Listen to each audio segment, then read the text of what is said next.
pripravení s našim hosťom, s pánom doktorom Branislavom Sedlákom. Pekný dobrý deň, pán doktor. Pekný deň.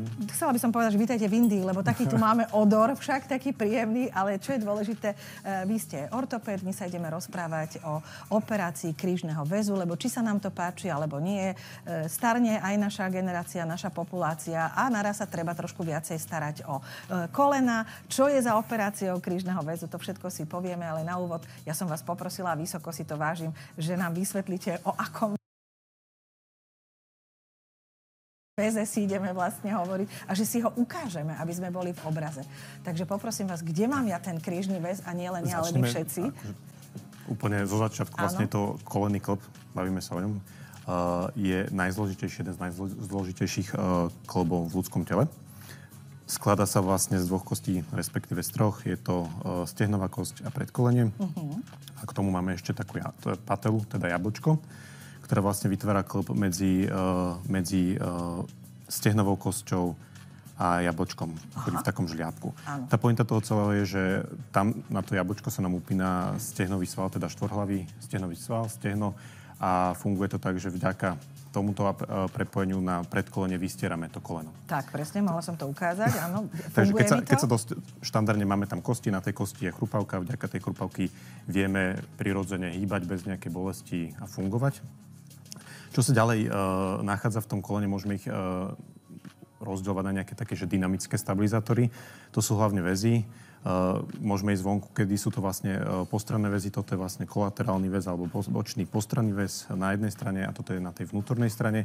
Keď sa dostávame do toho kolena, bočné väzy majú vlastne, udržujú stabilitu v tomto smere. Keď sa dostávame do kolena, nachádzajú sa tam už spomínaný teda predný skrížený väz a zadný skrížený väz majú hlavne stabilitu predozadnú, takže kolienko držia v tomto smere, ale aj rotačnú. Takže veľká úloha je aj pri tých rotáciách.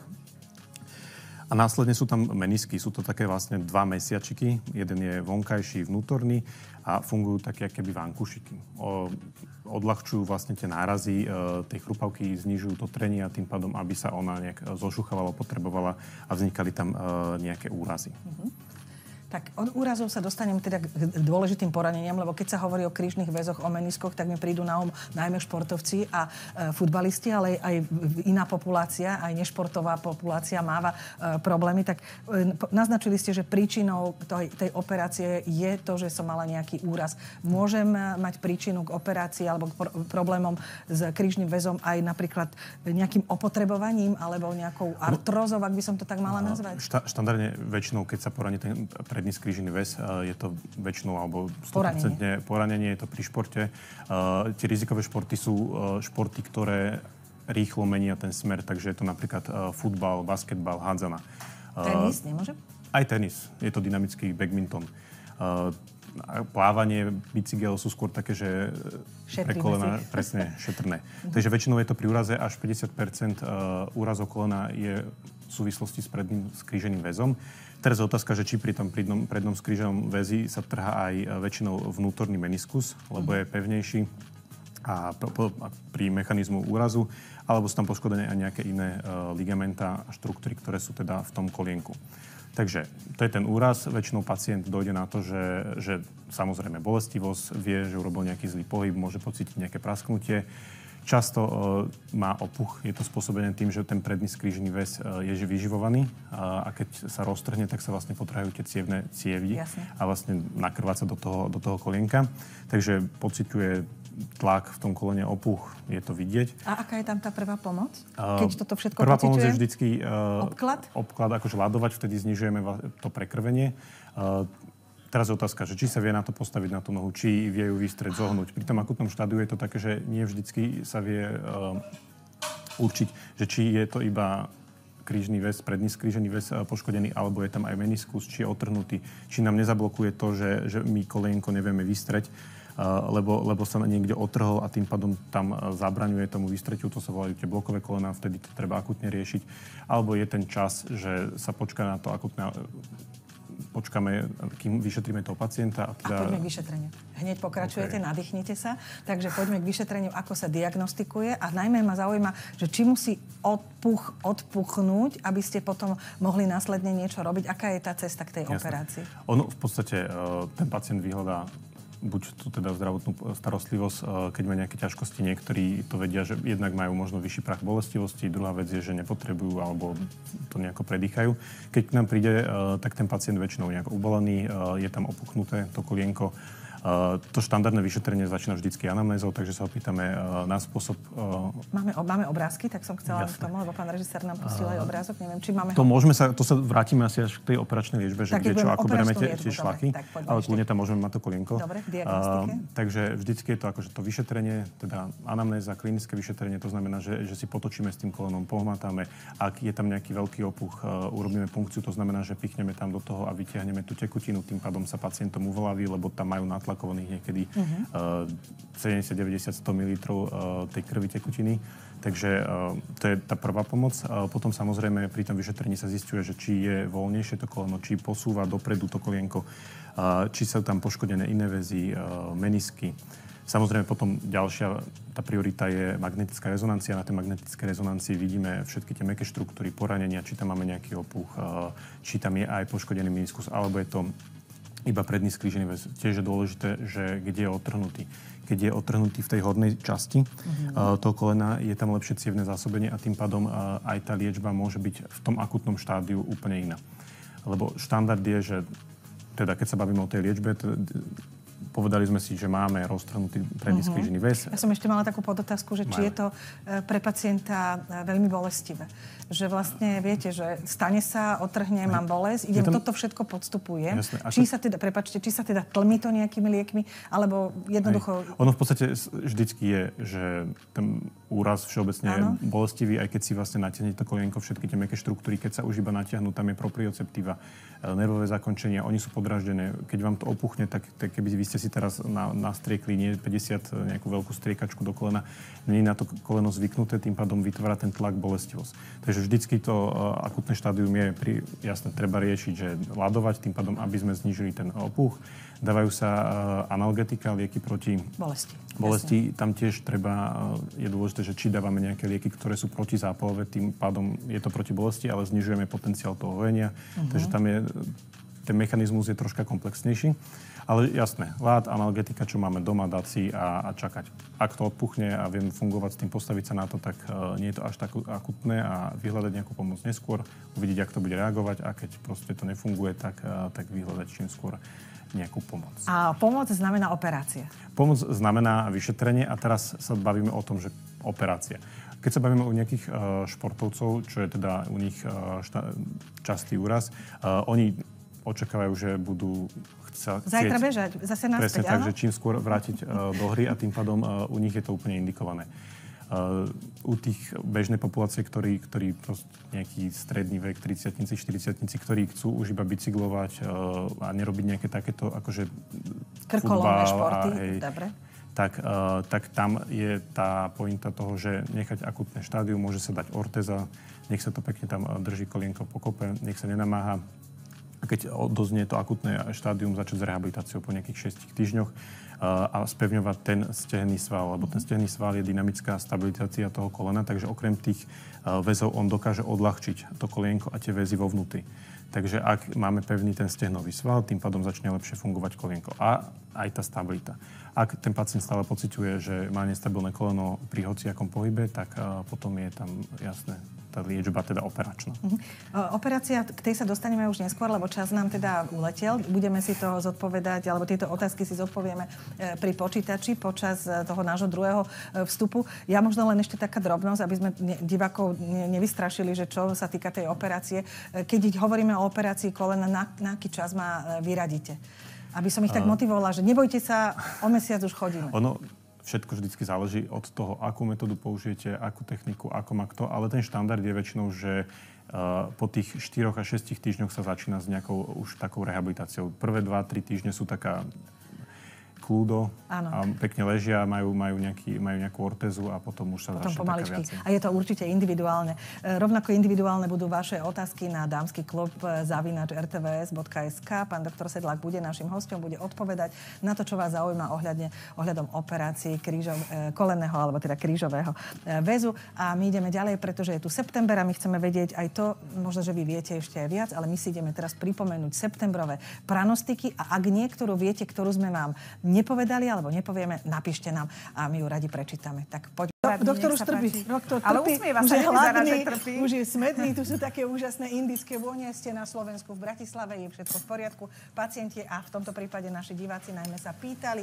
Veľa otázok prišlo práve ohľadom spomínanej operácie, ku ktorej sme sa v prvej časti nedostali. Poprosím vás, aké sú postupy najmodernejšie, postupy robíte aj vy rovnako ako v Európe. Skúsme sa dostať k tomu aktu, keď už ten pacient naozaj sa stáva tým dôležité, vašim že vlastne, že pacientom. prečo operovať, je to vlastne riziko toho, aby sme si potom, keď je to kolono voľnejšie, nepoškodili menisky, chrupavku. Výborne, takže treba to Takže operovať. v podstate, ak má u športovcov určite, tí ľudia, ktorí majú pocit nestability, tak a takisto. Samozrejme v menšom veku už nejakého 50-tníka, 60-tníka už nie je tam to odporúčanie tej stabilizácie, aj keď všetko má v poriadku, keď je chrupavka, dobrá menisky, tak to je na zvážení.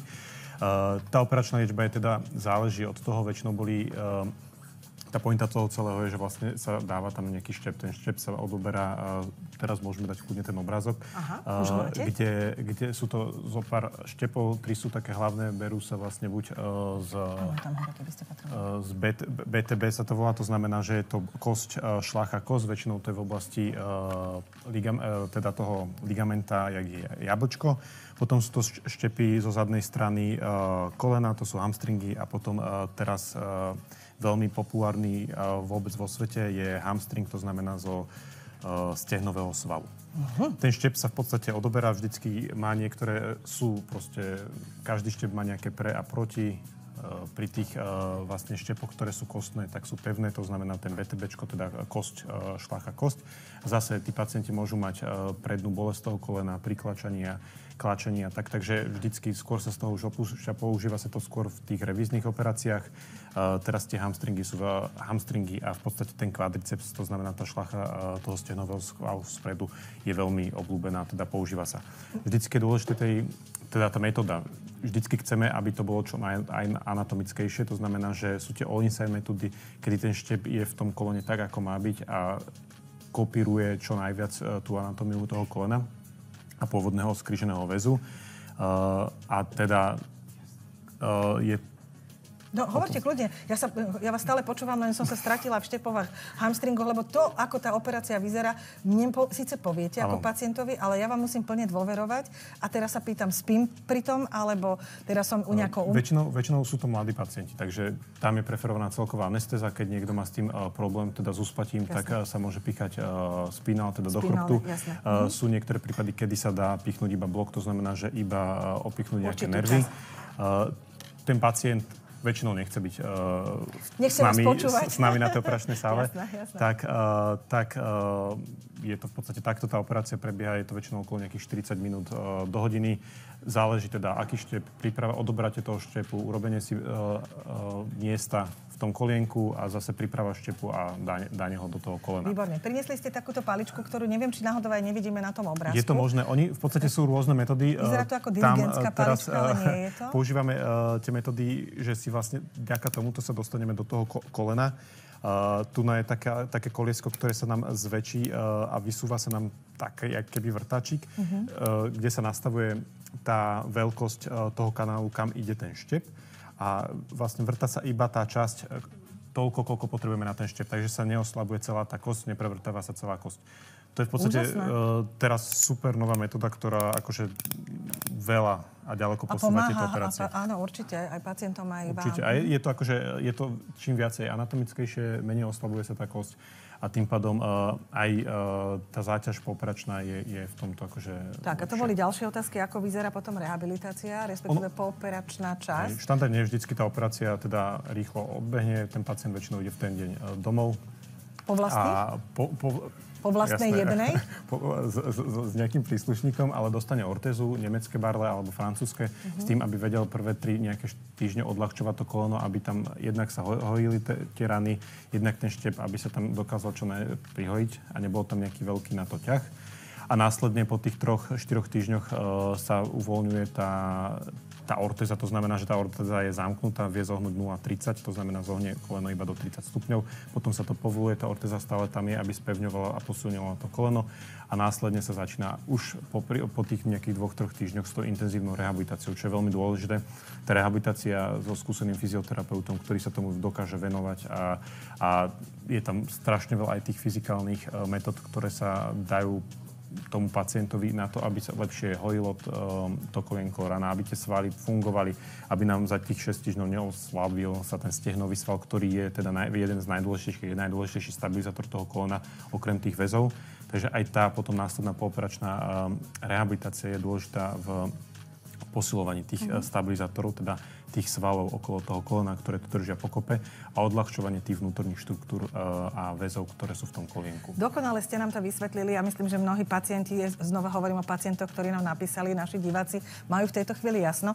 Písala nám jedna pani, ktorá podstúpila rovnako túto operáciu a povedala, že jej vrzga to koleno, keď bicykluje alebo chodí. Je to úplne normálny, prirodzený jav? Táto konkrétne pacientka, ona je po umelom klbe. Po umelom klbe. Takže vlastne menila ho celý. To je trošku iná. Tým pádom niekedy sa môže stať, že tie komponenty, ak tam od seba trú artikulu, tak je to v pohode. Pokiaľ nemá žiadne ťažkosti. Nech jej radšej vrzga, hlavne, že je to v poriadku. Dobre, poďme ešte k poslednej otázke a tá sa týka prevencie. Veľa hovoríme o mladých športovcov. Pýtala sa babička na svojho 16-ročného vnuka. Takže prosím pekne, existuje nejaká prevencia, aby sme sa vašej operácii vyhli? Jasné. Tá prevencia je presne v tom, že mať čo najpevnejšie tie svaly, tie stabilizátory, ktoré nám držia to kolienko pokope a tým pádom predísť tým nejakým poškodeniam a poraneniam vo vnútri v tých štruktúrach. Samozrejme, že je to aj ako u tých starších pacientov. Bicykel denne 10-20 minút bicyklovať veľmi dobre funguje na to kolienko. Aj keď má nejaké ťažkosti, začne bicyklovať, tak sa väčšinou majú veľmi dobre. Takže to je tá prevencia, hlavne udržovať sa, hýbať sa. A keď tak radšej plávať, čo poviete? Keď tak kráľa plávať. Ja plávam znak. Tak to je skoro to isté. To je skoro to isté, len inak máme hlavu namočenú. Veľmi pekne vám ďakujeme, pán doktor. Ďakujem, že ste odpovedali aj našim divákom, aj za všetky vaše informácie a rady, ktoré ste nám povedali. My ideme teraz rozdať darčeky, ale